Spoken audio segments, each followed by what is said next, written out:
Hi, hi, hi. François, notre ami François.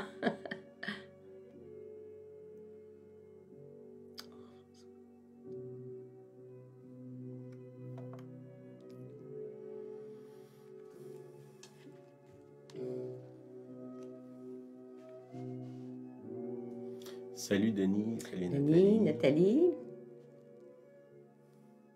Nathalie Boucher. Allô, Nathalie. Bonsoir, Nathalie. Bonsoir. Allô, Laurence. Laurence. Bonsoir, Laurence.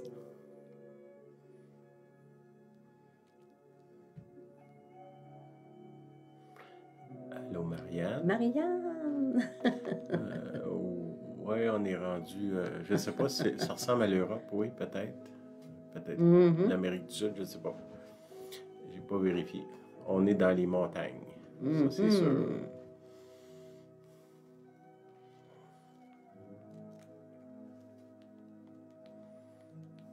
Salut Daniel. On peut gravir. Proche des cieux. Oh. Oui, c'est notre but d'aller. Louisiel. Allô, Louisiel. José. Allô. José Pérez.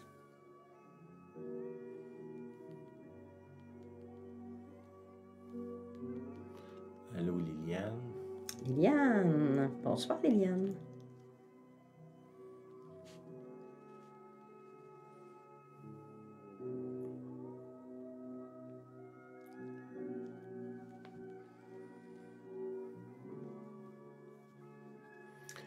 Allô, Caroline. Bonsoir, Caroline.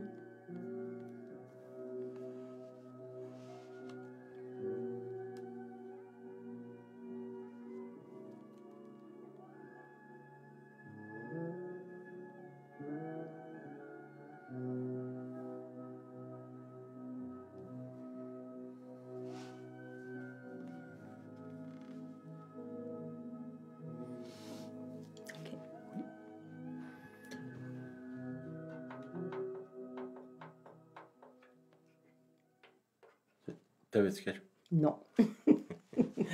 As-tu quelque chose à dire pour ta défense? Bonsoir, les amis. C'est ça, hier, on avait quelque chose d'imprévu qui a changé durant la journée. Ce qu'on a eu, on n'était pas là. Fait que c'est pour ça qu'on est aujourd'hui mardi, là. Normalement, c'est quand même le lundi, là. Mais suivez-nous, puis on va vous diriger là, sur nos activités d'un prochain jour. Oui, l'activité. Normalement, dans les autres années, au mois de juillet, on n'avait pas de réunion. C'est que là, on continue quand même. Puis, je pense que c'est bon là, qu'on puisse au moins communiquer là, jusqu'à un certain point là, avec l'Internet. OK, j'ai eu quelques personnes qui m'ont communiqué cette semaine, puis je veux encore adresser des choses, là. Mon opinion en partie, OK, ça rapporte virus, vaccin, puis complot. Bon, on sait qu'un virus, là, c'est un fait, on ne peut pas le nier. Quelle est l'amplitude de ça, on ne sait plus, parce qu'il y a toutes sortes de voix, là. Comment il y a la réponse de nos dirigeants. On peut, mettons qu'ils nous ont donné en masse de munitions pour les attaquer. Sauf que la Bible ne nous dit pas d'attaquer ceux qui dirigent, elle nous dit de prier pour eux. Ça, c'est à l'époque de Néron. Néron, c'est un des pires dictateurs de l'histoire. Il piquait les chrétiens sur un piquet dans sa cour, puis il les allumait avec du feu pour éclairer le jardin, là. On n'est pas tout à fait là, en tout cas pas au Québec, là. Ça fait que on peut, comme je vous dis, là, on peut se plaindre là, de nos dirigeants. On a le droit, là. Sauf que la Bible nous dit de prier pour eux autres. Puis de se plaindre, ça ne fait pas partie des dons du Saint-Esprit ni des fruits de l'Esprit, là. Ça fait plutôt partie du royaume des ténèbres, là. Puis du royaume de ce monde. Puis je dirais que c'est un des grands défauts de ce qu'on appelle les Québécois de souche, là.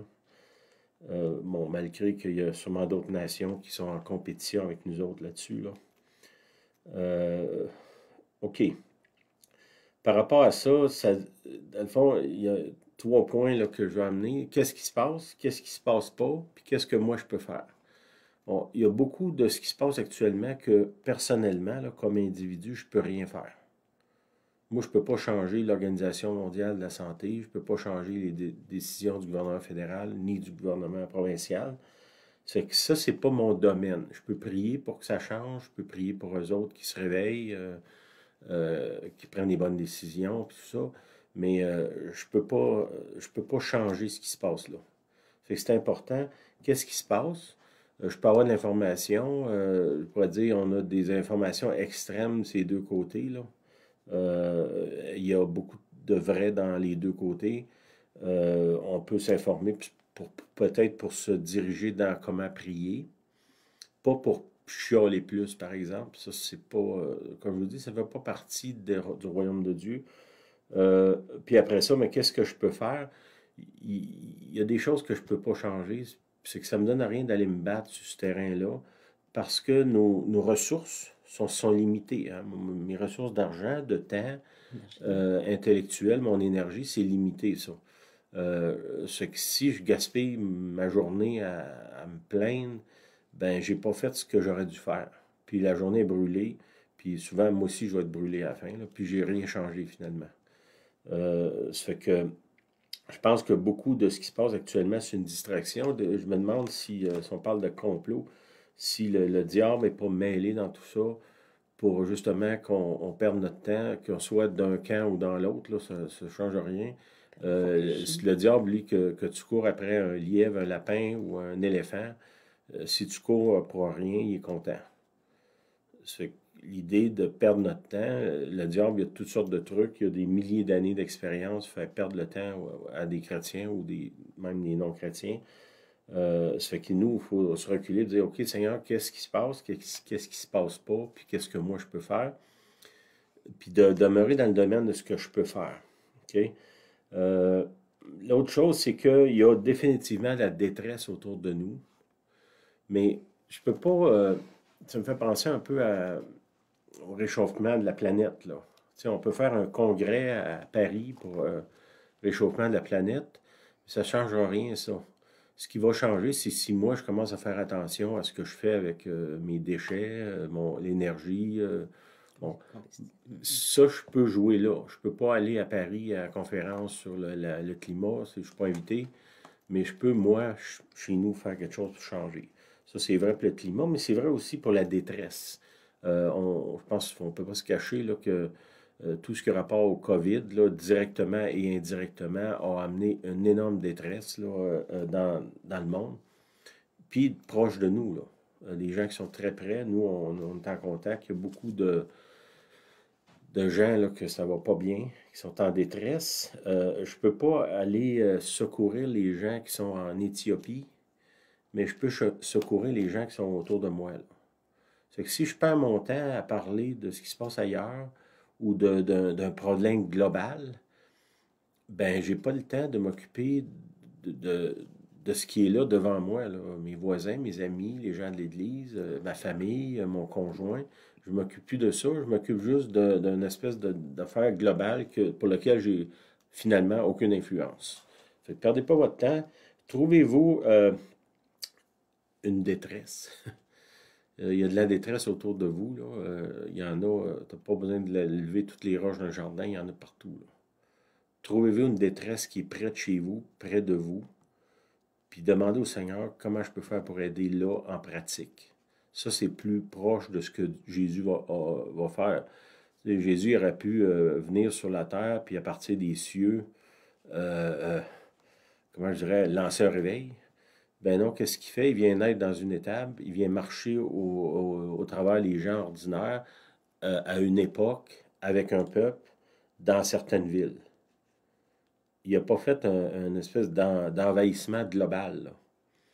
Ben, si on suit l'exemple de Jésus, Jésus était là avec les 12, puis il se promenait d'un village à l'autre, puis il rencontrait des gens réels qui étaient là, qui étaient en détresse, puis il s'en occupait. C'est que ça, c'est plus constructif que je pense qu'il y a eu un congrès à un moment donné à Rome, là, je ne sais pas à quelle époque, là, puis il y a eu un gros débat pour savoir combien d'anges pouvaient se tenir sur le bout d'une aiguille. Puis durant ce temps-là, il y a plein de monde qui crevait dans la rue aux côtés, là. Ça fait que imitons pas ces gens-là, là, OK? Des gens sur lesquels vous pouvez agir, puis pas juste que vous pouvez agir, mais de le faire aussi. Tu sais, je peux voir la détresse de mon voisin, puis jamais aller le voir, là. Puis si vous êtes gêné, renfermé, antisocial, ben demandez au Seigneur qu'il vous amène du monde chez vous. Il y a quelqu'un qui va cogner à la porte, puis il va venir vous parler. Ça, c'est plus constructif. OK, l'autre chose, les questions que j'avais, c'était par rapport à l'enlèvement ou la fin des temps, là. Ça, j'ai un peu de misère avec ça. Je crois profondément que Jésus va revenir chercher son Église. Ça, je n'ai pas de débat là-dessus. Ce qui me dérange actuellement, c'est beaucoup de gens, je dirais, ils attendent l'enlèvement parce qu'ils ont peur de vivre, puis ils ont peur de mourir. Fait, tu sais, quand tu as peur de vivre, tu as peur de mourir, tu n'es pas tellement efficace, là. Puis j'ai quasiment envie de dire que tu ne sais pas grand-chose, c'est que si c'est ça le fondement de mon idée d'être enlevé, parce que j'ai peur d'être ici, parce que j'ai peur de vivre. Puis l'autre chose que j'ai remarqué, c'est, je vous l'ai déjà dit, un ami aux États-Unis lui appelait ça escapeology, hein, la théologie de la fuite. Puis, dans le fond, de fuir les conséquences de mes décisions, de mes actions, puis de mes responsabilités. Puis espérer que Jésus va m'enlever pour pas que je puisse faire face à les mauvaises décisions que j'ai prises, le désir ou le non-désir de changer. Hein? Puis ça, c'est plus important que d'essayer de savoir la date de l'enlèvement. Jésus est venu pour chercher une église sans tache, ni ride, ni rien de semblable. C'est ça que ça dit dans l'Écriture. Est-ce que je suis sans tâche? Je pense qu'il reste du travail à faire. Qu'est-ce que tu en penses? Bien d'accord. Bon, tu vois, elle confirme ça. J'avais un doute, là, mais là, il est parti. Sans tâche, ni ride, ni rien de semblable.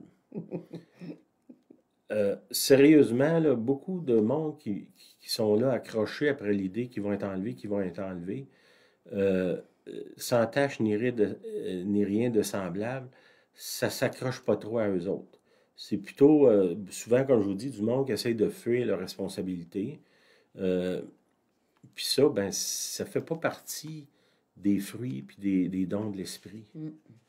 Puis d'essayer de fuir les responsabilités, les conséquences aussi. Je pense que si vous êtes comme moi, vous avez sûrement pris des mauvaises décisions dans votre vie, puis il y a des conséquences.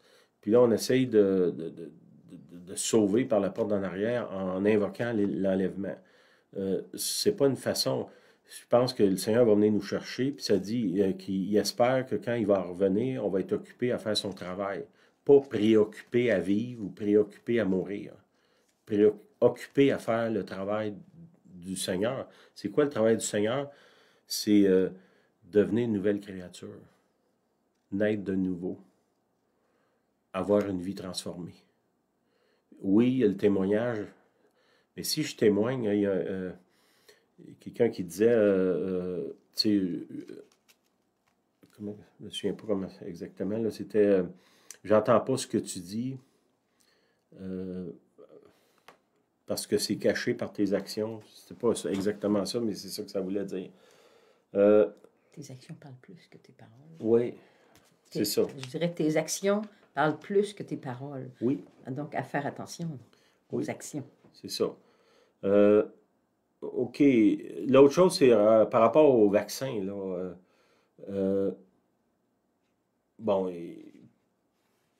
Puis tu sais, je vous dirais, je quand même, moi, je parle très bien anglais, là. J'écoute, puis je lis, puis je suis informé, là. Là aussi, on veut dire, les gens qui promouvaient le vaccin, ils ont donné toutes sortes de munitions à tout le monde pour les critiquer, là. Ça, je suis d'accord. Là aussi, il y a des choses que je peux pas changer dans ça. Je peux changer pour moi, mais je peux pas changer le mouvement pro ou anti-vaccin dans le monde, là. Je peux pas faire ça.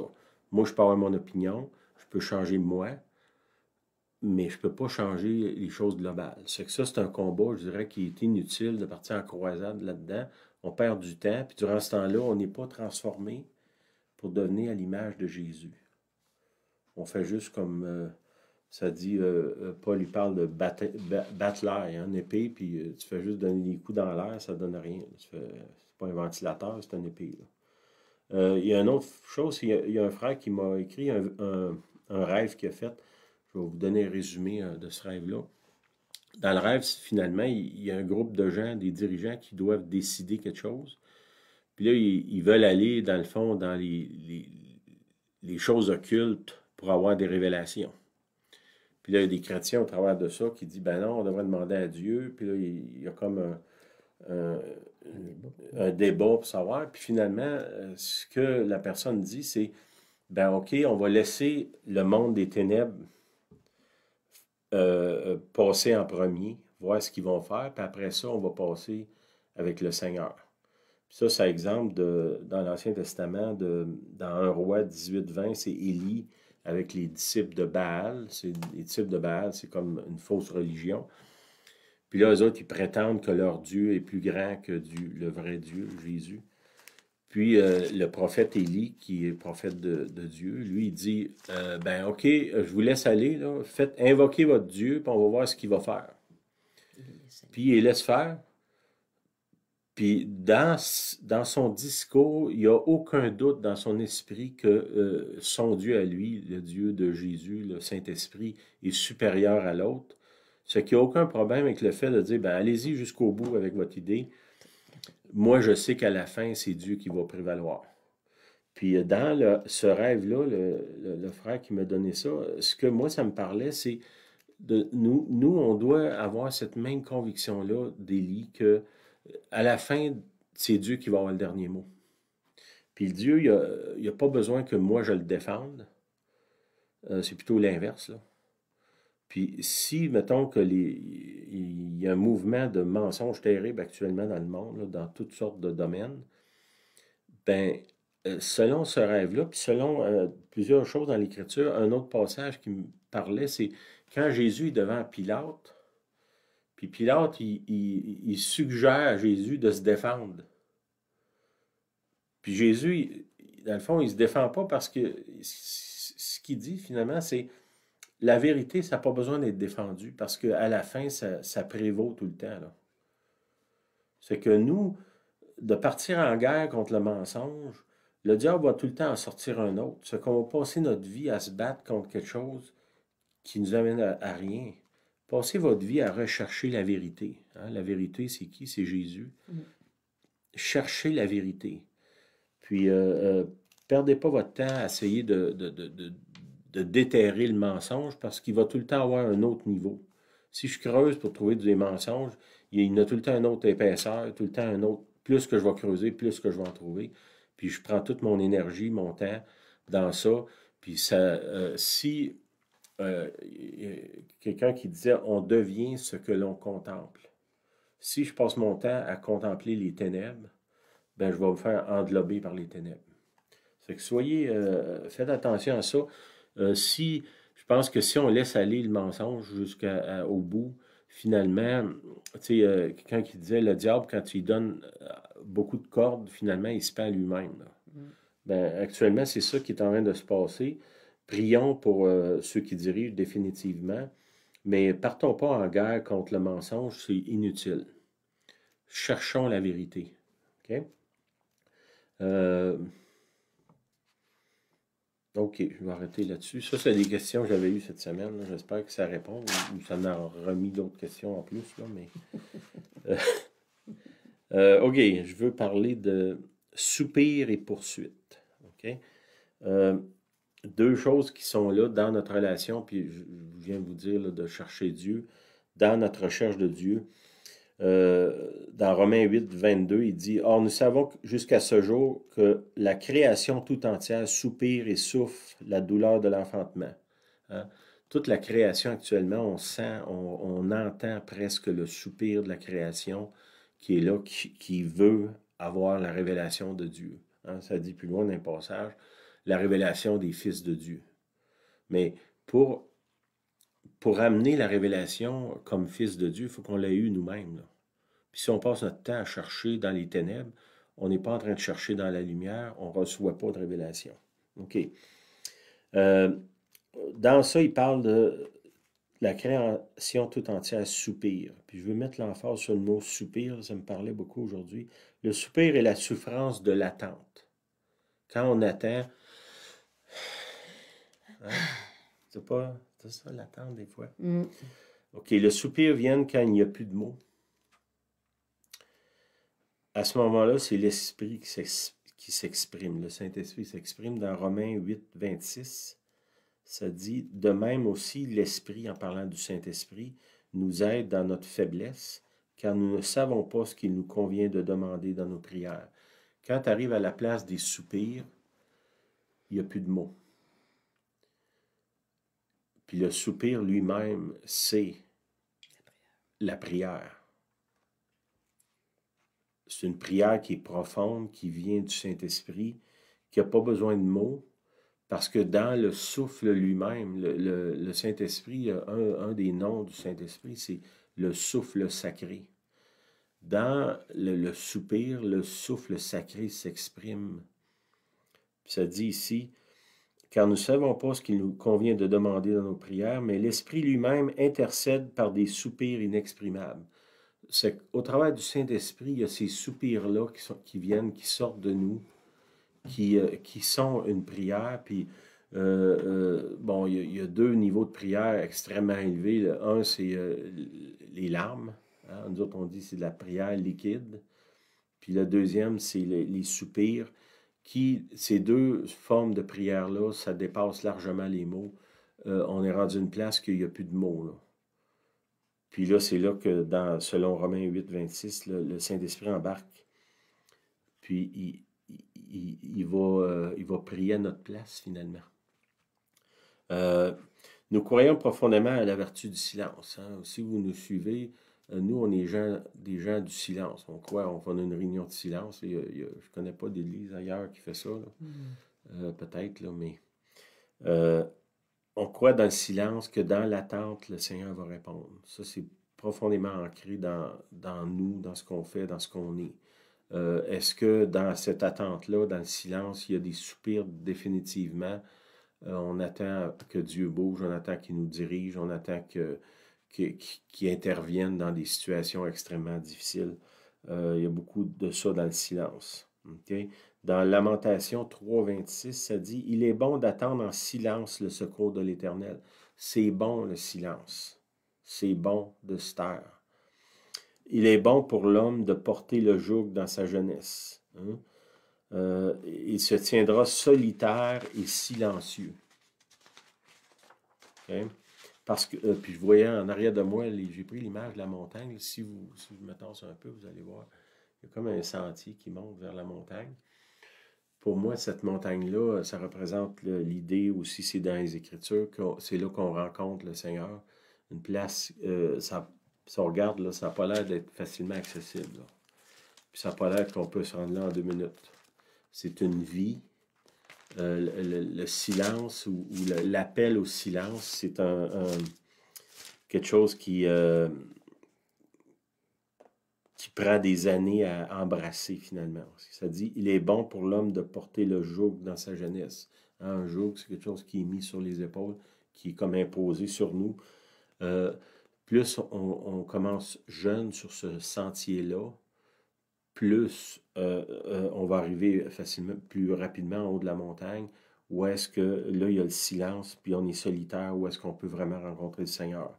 On pourrait appeler ça le lieu secret aussi. Parce que l'Éternel le lui impose. C'est quelque chose qui est imposé sur nous. Pour moi, un des bienfaits de toute l'expérience du COVID, c'est que Dieu nous a imposé le silence puis la solitude. Puis pour moi, c'était bon. Puis dans le fond, je remercie le Seigneur pour ça. Okay. Il mettra sa bouche dans la poussière. Ça, il parle de Dieu qui va nous faire ça avec nous autres. C'est un peu ça qu'on a vécu dernièrement, là. Sans perdre toute espérance, il présentera la joue à celui qui le frappe et il se rassasiera d'opprobre. Hein? il y a quelque chose qui amène l'humilité dans la solitude, dans le silence. Euh, Puis là, même, il parle de solitaire et l'isolement. Il y a quelque chose qui nous amène dans l'humilité, presque une expérience humiliante, on pourrait dire, là, qui est bonne, qui n'est pas facile, mais qui est bonne. Parlant de paroles aussi, dans Proverbe 17, 28, ça dit: l'insensé même, quand il se tait, passe pour un sage. Hein? Je veux dire, celui qui ferme ses lèvres est un homme intelligent. Puis ça, c'est vrai en relation. C'était bon de se taire des moments de notre vie. Hein? Je te remercie parce que t'as pas fait de l'insensé. Tu t'étais. Puis j'espère que moi aussi, je l'ai fait le plus possible. OK. Psaume 63, 1. Lorsqu'il était dans le désert de Juda, OK, dans la solitude, dans les soupirs, dans le silence, il y a un désert finalement. On est amené au désert. Il y a un autre passage qui dit je vais l'amener au désert, puis là, je vais parler à son cœur. C'est dans Amos, hein? Je ne sais pas le verset, là, mais. 3,16, 3,17. Dans Amos, là, vous irez voir. OK. Ô Dieu, tu es mon Dieu, je te cherche. Mon âme a soif de toi, mon corps soupire après toi dans une terre aride, desséchée sans eau. Puis, j'ai remarqué que quand le Seigneur nous amène dans la solitude, il y a même, on dirait, dans notre corps, il y a quelque chose qui se passe au niveau des... c'est Jésus, quand ça dit qu'à un moment donné, il fait un miracle, ça dit... et il fut pris de... Pris aux entrailles, ému de compassion. Ému de compassion, pris aux entrailles. Le mot ému de compassion, ça veut dire ça lui faisait mal dans les tripes de voir l'autre souffrir. Hein? Le ému de compassion, dans l'original, c'est il fut pris aux entrailles. À l'intérieur de lui, ça faisait mal. Ça aussi, c'est important. Un des éléments déclencheurs des miracles, c'est la compassion. Puis de souffrir, de voir l'autre souffrir. Puis ça, c'est pas très naturel. Là. On est plutôt, on aime ça quand les autres nous voient souffrir, mais on est moins porté vers les autres. OK, Psaume 143, 6. J'étends mes mains vers toi, mon âme soupire après toi comme une terre desséchée. Il y a encore là le mot soupir. Il y a quelque chose dans le soupir, comme je vous l'ai dit tantôt, là, il y a une prière profonde qui dit au Seigneur, Seigneur, fais quelque chose, j'ai besoin de toi, j'ai besoin que tu interviennes, j'ai besoin de ta présence. Puis souvent, ça va s'exprimer juste dans notre corps, dans nos tripes, ça fait mal. Puis le Seigneur entend cette prière-là, même si elle n'est pas modulée par des mots. Les soupirs et le silence creusent un puits spirituel à l'intérieur de nous.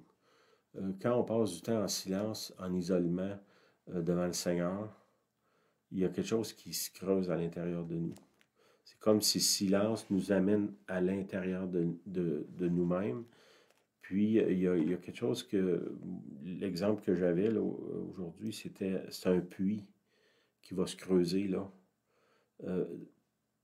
qui vient justement des soupirs, de la solitude, de l'isolement. C'est de ce puits qu'on va puiser l'eau vive pour s'abreuver nous-mêmes. Puis après ça, abreuver les autres. Mais il faut que j'aille de l'eau dans mon puits là, si je veux aller vers les autres. Hein? Je ne peux pas juste, il y a un exemple dans les Actes des Apôtres, là, il y a des gens qui chassent des démons, puis ils ne connaissent pas Jésus, puis là ils disent on chasse les démons au nom de Jésus que Paul prêche. Puis là le démon répond ben je connais Paul, je connais Jésus, mais toi, t'es qui là? Puis finalement, ils se font ramasser, on pourrait dire. Là. Mais puis je peux pas, comment je dirais, vendre l'eau du puits d'un autre. À un moment donné, il faut que moi, j'aie une source.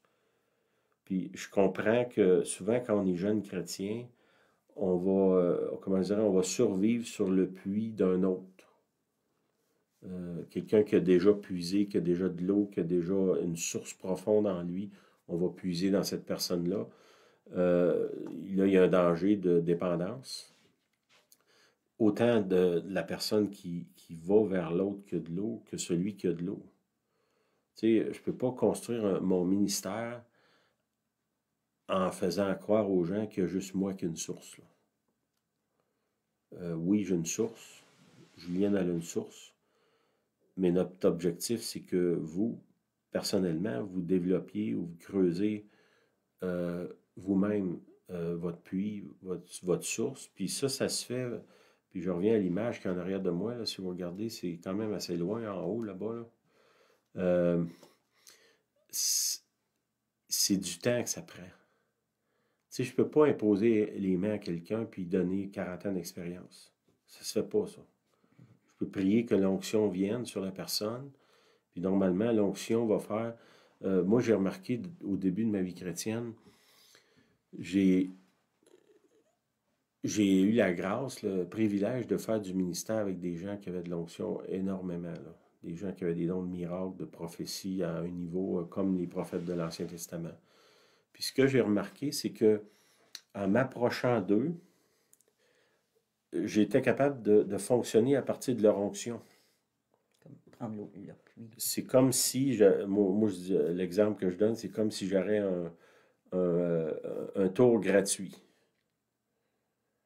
Puis ce que ça avait produit dans moi, c'est que cette expérience-là, qui ne m'avait rien coûté, parce que dans le fond, c'est tout l'autre qui avait payé le prix, là. Lui, il avait fait les sacrifices.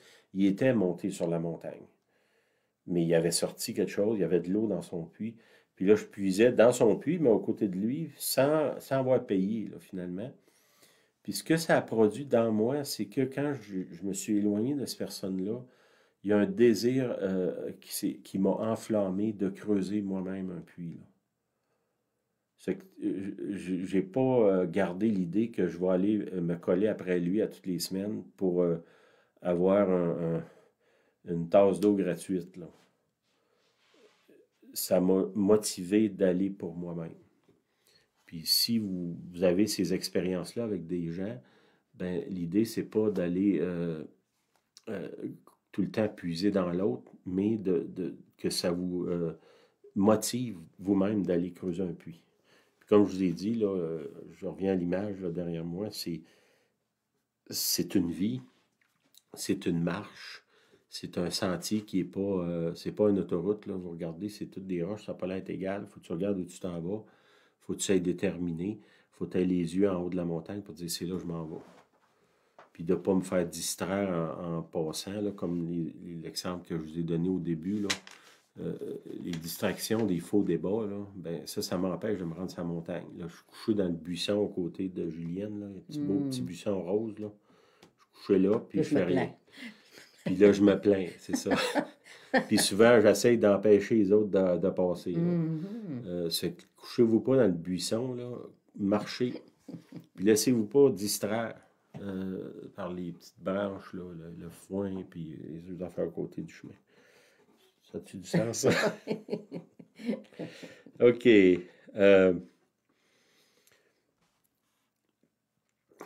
OK, dans ce puits-là, on va s'abreuver nous-mêmes parce que si j'ai un puits puis une sécheresse, j'ai de l'eau. Parce que des fois, le Seigneur, il dit, je vais t'amener au désert, puis là, je vais parler à ton cœur. Le désert, ça n'a pas réputation d'avoir beaucoup d'eau, là.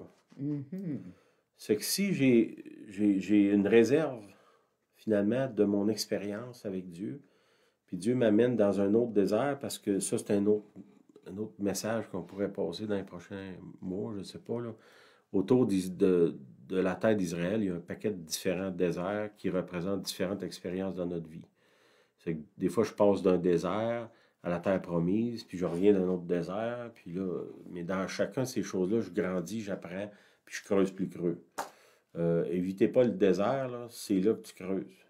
C'est là que c'est bon, le désert. On ne veut pas y aller, là. Nous autres, on veut un dessert, mais Dieu veut nous donner un désert. Mais c'est ça. Même plus haut, il dit ici, il mettra sa bouche dans la poussière. Ça ressemble pas trop à un dessert, ça, là. Ça, c'est dans Lamentation 86. OK. Les soupirs et le silence sont la vie secrète du croyant.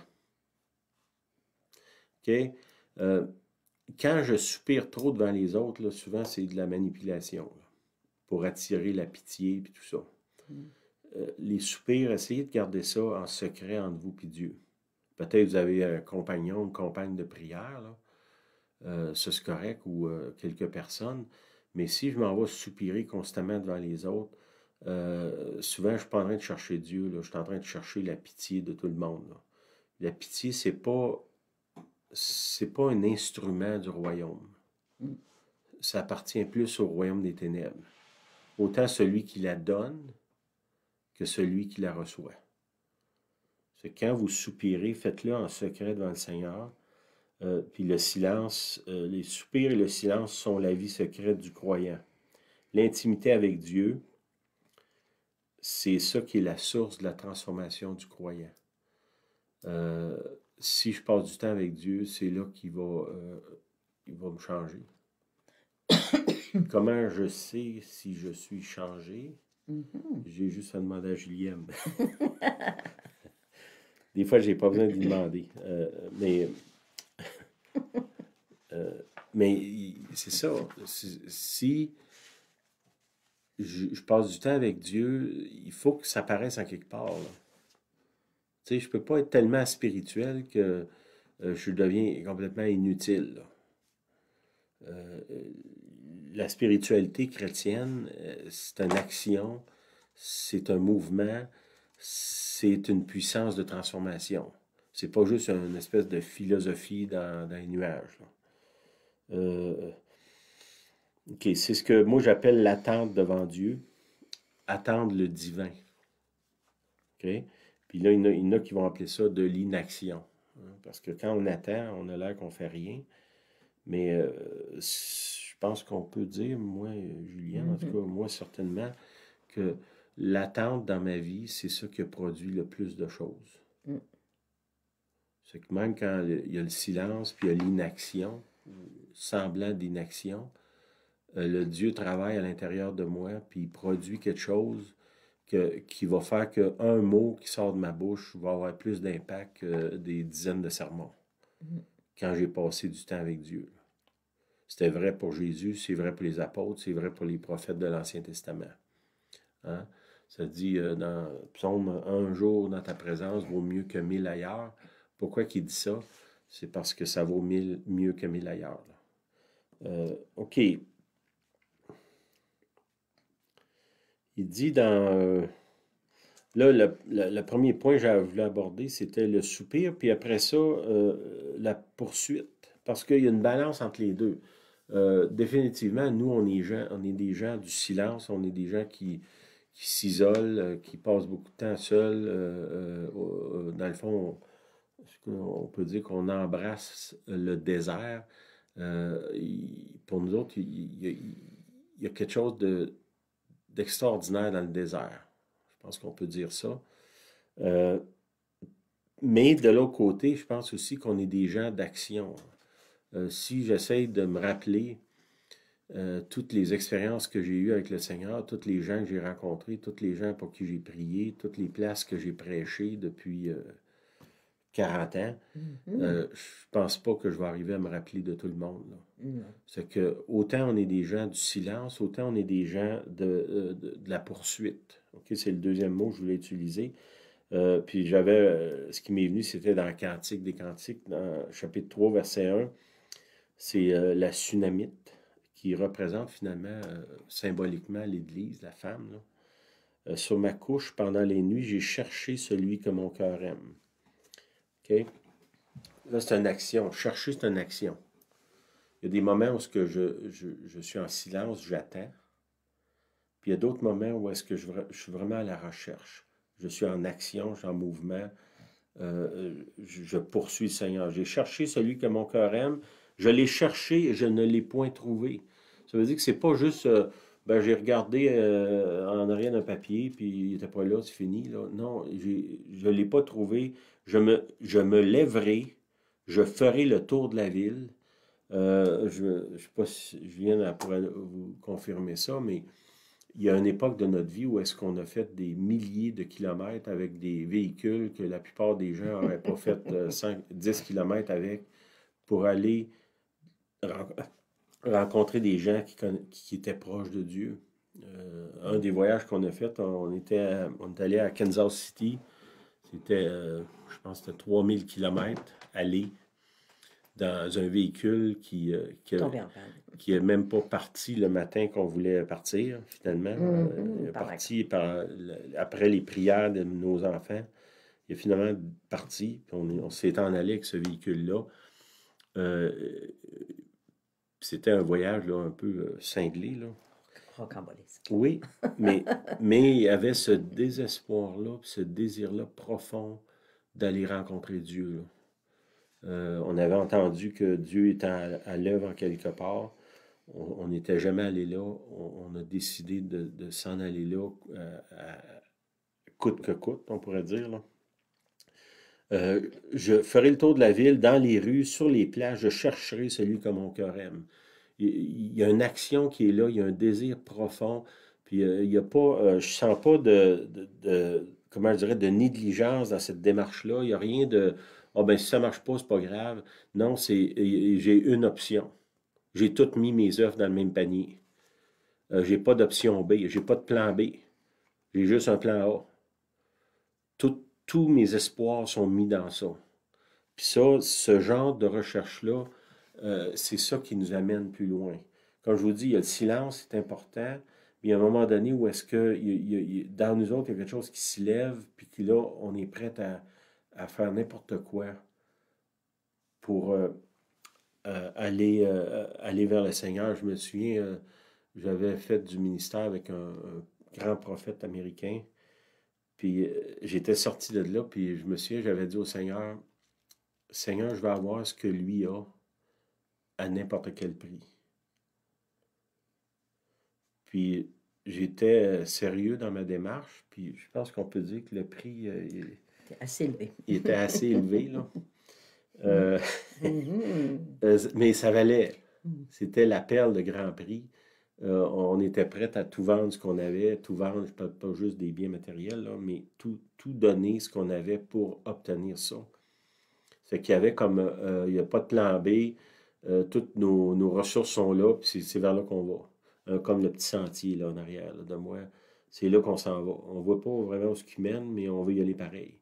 Puis il y avait cette décision-là, puis ça nous a amené à avoir une vie extraordinaire de... Oui, D'aventure. d'aventure, c'est ça. OK, je l'ai cherché, je ne l'ai point trouvé. Les gardes qui font la ronde dans la ville m'ont rencontré. Avez-vous vu celui que mon cœur aime? Ça, c'est une autre chose. Quand vous cherchez le Seigneur, souvent, vous allez rencontrer des gens qui eux, ont soit la réponse, ou des fois, c'est l'inverse. Ils n'ont pas la réponse. Puis ça vous pousse plus loin. Parce qu'il y en a une réponse à votre recherche. Poussez, allez de l'avant, investissez-vous tout ce que vous pouvez dans les livres. Aujourd'hui, avec l'Internet, là, même, euh, on a accès à toutes sortes de choses. Mettez vos ressources dans ça, du temps, de l'énergie, de l'argent. À peine les avais-je passés que j'ai trouvé celui que mon cœur aime. Je l'ai saisi et je ne le lâcherai point jusqu'à ce qu'il... Je l'ai amené dans la maison de ma mère, dans la chambre de celle qui m'a conçu. Ça, c'est dans Cantique des Cantiques, chapitre 3, à partir du verset 1. Qu'est-ce qu'il y a là? J'ai cherché, je me suis levé, j'ai fait le tour de la ville, j'ai questionné, j'ai demandé. Il y a vraiment une détermination qui est là. Puis trop souvent, les chrétiens, j'ai déjà entendu dire, ah ben si Dieu veut me rencontrer, il a juste à venir chez nous. Hein? Attitude. C'est ça. Tu sais, c'est pas de même que tu te fais une copine, là. Hein? Ni un copain. Non. Avec une attitude comme ça va pas loin, là. OK, dans Jérémie 29, 13, ça dit, vous me chercherez et vous me trouverez si vous me cherchez de tout votre cœur. Là aussi, il parle de tout votre cœur. Là aussi, c'est une idée de j'ai pas de plan B. Si ça marche pas, il n'y a pas d'issue. Hein? C'est ça, finalement, qu'il dit, là. Matthieu 19, 27. Pierre, prenant la parole, lui dit, alors nous avons tout quitté et nous t'avons suivi. Qu'en sera-t-il pour nous? Tu sais, dans ça, il y a une détermination, là. Parce que Pierre, bon, c'est un entrepreneur, il avait une entreprise de pêche. Euh, il laisse tout ce qu'il a, puis Pierre était marié, là. Il laisse sa femme, il laisse tout, puis bon, je ne veux pas dire qu'il ne s'est pas séparé dans le sens je t'abandonne, parce qu'il revenait chez lui quand même, mais je veux dire, il était prêt à tout laisser pour suivre le Seigneur. C'était comme, Seigneur, j'ai plus d'autre option, c'est toi ou rien. Est-ce que Dieu y a enlevé? Non, parce qu'il y a un autre passage dans la Bible, ça dit que Jésus vient voir la belle-mère de Pierre. Bon, s'il a vu sa belle-mère, il a sûrement vu sa femme aussi, là. C'est que, tu sais, c'est pas genre de dire, j'abandonne mes responsabilités parce que supposément je vais suivre le Seigneur, là. Jésus est venu puis il a dit à Pierre, suis-moi. Okay, c'est pas Pierre qui fuyait ses responsabilités. Ça, je vais revenir là-dessus dans ce que j'ai parlé au début, là. Utilisez pas l'Église comme excuse pour vous fuir vos responsabilités, là. Encore moins le Seigneur. Tu sais, quand il dit tu ne prendras pas le nom du Seigneur ton Dieu en vain, là, ben, tu sais, Dieu m'a dit, des fois, c'est-tu vraiment Dieu qui t'a dit ça ou c'est toi qui veux pas prendre tes responsabilités, là? Faites attention à ça. Ça, je pourrais vous en conter des histoires là-dessus, là. On va s'abstenir. OK. Romains 8, 19. Ainsi, la création attend-elle avec un ardent désir la révélation des fils de Dieu. Bon, pour avoir la révélation des fils de Dieu, il faut que les fils de Dieu aient reçu la révélation. Hein? Je ne peux pas juste prêcher le message d'un autre, là. Il faut que moi, j'ai reçu la révélation, puis selon ce que je vous dis, pour moi, il y a une partie de la révélation, elle vient dans l'intimité, dans les soupirs, dans le désert, dans la solitude, dans le brisement. Puis l'autre partie vient dans une poursuite désespérée de la présence de Dieu. Puis c'est un mélange des deux. Puis il y a des moments où est-ce qu'on poursuit, que toutes nos ressources sont là, puis il y a d'autres moments où est-ce qu'on est en silence et on ne fait rien. Il s'agit simplement de suivre le flot de l'esprit parce que ces deux mouvements-là comment je dirais, valsent ensemble durant notre vie. À un moment donné, c'est le silence, à un moment donné, c'est l'action.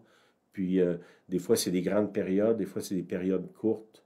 Je peux avoir 3 jours de silence, puis 2 jours d'action intense.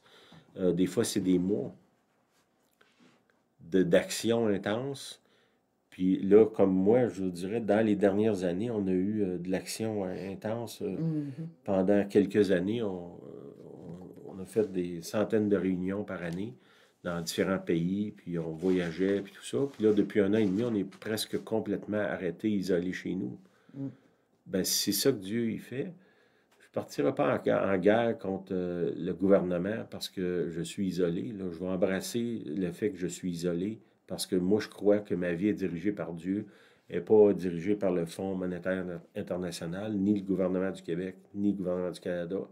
C'est que les événements, Dieu prend toutes sortes d'événements pour m'amener où je dois être. Puis quand ces événements-là, tu sais, ça dit, il dresse devant moi une table, ben est-ce que sa table, c'est ça qu'on mange? Si c'est le silence puis l'isolement, ben merci Seigneur. Psaume 23. Oui. OK. Je pense que je n'ai assez dit, là. Je vais arrêter. OK, la création attend la révélation des fils de Dieu. Perdez pas votre temps ailleurs. Cherchez Dieu. Prenez du temps avec lui. Les grands débats, ça ne veut pas dire que vous ne devez pas avoir une opinion là-dessus, là. Mais prenez pas tout votre temps, votre énergie sur ces choses-là. Prenez votre temps à chercher Dieu, à chercher sa face. Vous allez sortir avec des réponses. Puis les gens vont venir vers vous pour avoir les réponses. Si vous prenez du temps avec Dieu, si vous avez un puits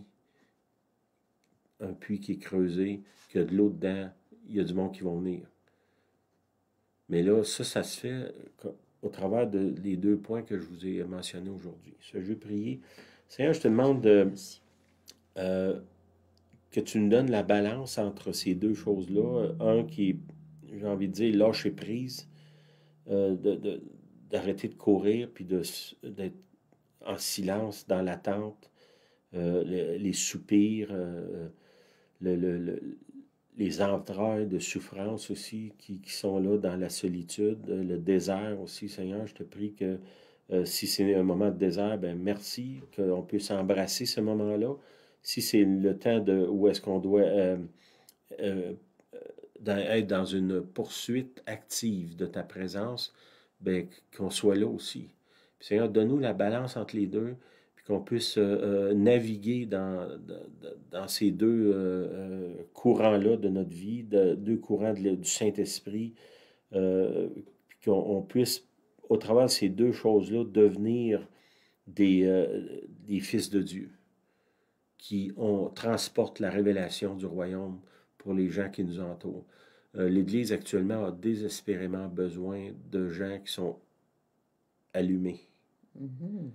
Le monde aussi en a besoin, mais premièrement l'Église, puis après ça le monde, puis ont besoin de ces gens-là qui transportent la présence de Dieu, qui sont allés sur la montagne, puis qui en sont redescendus. Dans les temps de solitude, de désert, on va sur la montagne, mais à un moment donné, faites attention de vouloir rester sur la montagne. Là. Ou de l'autre extrême, de ne pas vouloir aller sur la montagne. De tout le temps être dans l'action, dans l'action. Tu sais, si je rame une chaloupe, puis la chaloupe est attachée au quai, j'ai beau ramer tant que je veux, je ne vais pas nulle part. Si c'est le temps de bouger, on va bouger. Mais si c'est le temps d'être en silence, avec le Seigneur, ben, embrassons ce moment-là. Seigneur, donne-nous d'aller sur la montagne dans ta présence, puis donne-nous aussi le courage de redescendre vers ceux qui ont besoin d'eau, qu'on puisse les nourrir. Amen. T'avais dit Amen. quelque chose? Je vais ajouter sur l'image qui est la montagne, que Sylvain y a parlé de tout à l'heure. Là. C'est le psaume 24, au verset 2, verset 3 exactement. Il est dit, « Qui pourra monter à la montagne de l'Éternel? Qui s'élèvera jusqu'à son lieu saint? Celui qui a les mains innocentes et le cœur pur. » Les mains innocentes, ça parle d'action. Et le cœur pur, ça parle de désir. Celui qui ne livre pas son âme au mensonge et qui ne jure pas pour tromper. Il obtiendra là, sur la montagne, la bénédiction de l'Éternel, la miséricorde du Dieu de son salut. Voilà le partage de la génération qu'il invoque et de ceux qui cherchent sa face. Amen. Donc, on s'encourage l'un l'autre à monter sur la montagne, de juste confesser nos actions qui sont mauvaises. Celui qui a le cœur pur, les mains innocentes, qui vont gravir et monter sur la montagne. Amen. Marchons ensemble. Amen. Amen. Merci d'être là. Soyez bénis. Bonne semaine. Profitez de vos vacances si vous êtes en vacances. Oui. Profitez de votre travail si vous êtes au travail. Profitez du désert si vous êtes au désert. Profitez du dessert si vous en mangez. Mais profitez aussi de l'action. Là. Soyez bénis. Bonne semaine. Bénis. Merci d'être là. Puis on prie pour votre protection. Soyez protégés dans le nom de Jésus. Amen. Amen. Bye bye. Amen. Bye bye.